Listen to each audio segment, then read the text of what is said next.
शीर्षक वो महिला। कपिल एक फल विक्रेता था। उसके ठेले पर विभिन्न प्रकार के अनेकों सुंदर सुंदर फल बिकते थे। उसके फल आसपास के फल विक्रेताओं से अच्छे होते थे। जो भी ग्राहक उसके पास फल लेने आता, वह उन ग्राहकों को ऊपर से ही फल चुनने के अवसर देता। अगर कोई ग्राहक फलों की ढेरी के बीच में से कोई सुंदर, आकर्षक फल निकालने की कोशिश करता तो वह उनको मना कर देता। वह कहता, मैं आपको गलत चीज नहीं दे रहा हूं। फलों की घर तक की पूरी गारंटी है। फल बिल्कुल साफ सुथरे, मीठे व अच्छे निकलेंगे। वैसे तो फल का एक भी दाना बेकार नहीं निकलेगा, लेकिन बावजूद इसके अगर कोई फल बेकार निकलता भी है तो मैं उसका जिम्मेदार हूं।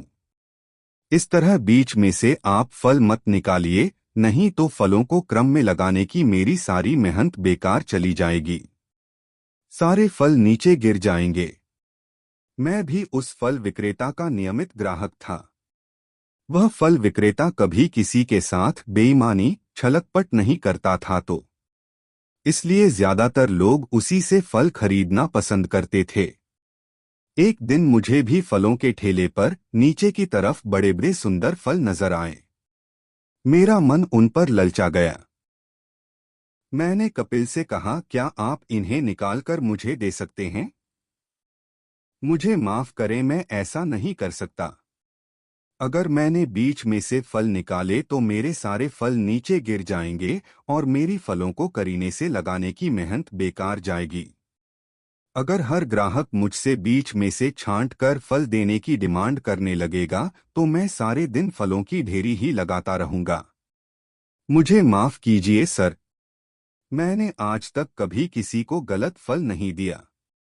आप बताइए, आप मेरे नियमित ग्राहक हैं। कभी आपको फलों में शिकायत मिली? कपिल ने जवाब दिया, जी बिल्कुल नहीं। तभी तो मैं हमेशा आपके यहाँ से फल लेने आता हूँ। चलो कोई बात नहीं, आप मुझे अपने अनुसार ही फल दे दीजिए। यह कहकर मैंने उसको फलों की लिस्ट दे दी, क्योंकि बात उसकी सही थी। फल हमेशा से उसके बेहतरीन होते थे। आज तक कभी कोई शिकायत न मिली थी। रेट भी बाकी फल विक्रेताओं से कम होते थे। अगले 2 मिनट में फल विक्रेता कपिल ने मेरी सूची के अनुसार फल तोलकर मुझे दे दिए। फल लेकर जैसे ही मैं निकलने को हुआ, तभी मैंने देखा कपिल के पास एक 50 वर्षीय महिला आई। उस महिला को देखकर कपिल ने उसको बड़े मान सम्मान से बैठने को अपनी कुर्सी दी और पानी पिलाया। अब कपिल ने अपने ठेले के सुंदर सुंदर फलों को उस महिला के लिए निकालकर फलों की लड़ी ढेरी के बीच में से उन फलों को भी निकालकर जिन पर मेरी नजर थी, जिनको देने के लिए मैंने कपिल से रिक्वेस्ट भी की थी, एक बड़ी थैली में भरकर सारे फल दे दिए। मुझे कपिल पर गुस्सा आया और हैरानी भी हुई। मैं सोचने लगा कि आखिर वह महिला है कौन। अब कपिल को अपने फलों के गिरने की चिंता बिल्कुल नहीं है। वह खुद बीच बीच में से फल निकालकर इस महिला के लिए रख रहा है, और जबकि मुझे फलों की ढेरी के बीच में से फल देने को मना कर दिया था।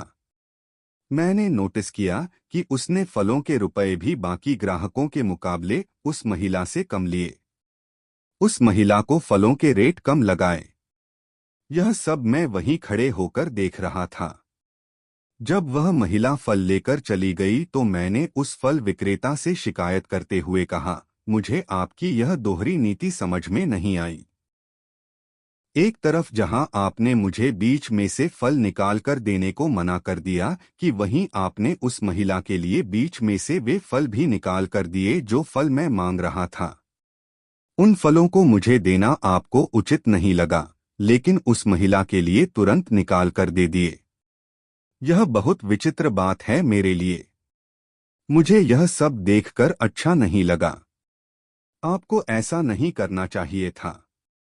जिस तरह से आपने उस महिला के साथ व्यवहार किया, वह मेरे लिए समझना मुश्किल है। कपिल ने मेरी शिकायत सुनी और मुस्कुराते हुए कहा, आपकी बात बिल्कुल सही है। मैंने उस महिला के लिए वही फल निकाले जो आप मांग रहे थे। लेकिन इसके पीछे एक विशेष कारण है। क्या कारण है? मैंने जिज्ञासा से पूछा। उस महिला ने मेरी जिंदगी में बहुत बड़ा बदलाव लाया है। जब कोरोना समय में मैं अपने व्यवसाय की शुरुआत कर रहा था, तब मुझे आर्थिक समस्याओं का सामना करना पड़ा था। उस महिला ने मेरी आर्थिक मदद की और मुझे आगे बढ़ने के लिए प्रेरित किया। वह मेरी गुरु हैं, मेरी मार्गदर्शक हैं। ओह, मैं समझ गया।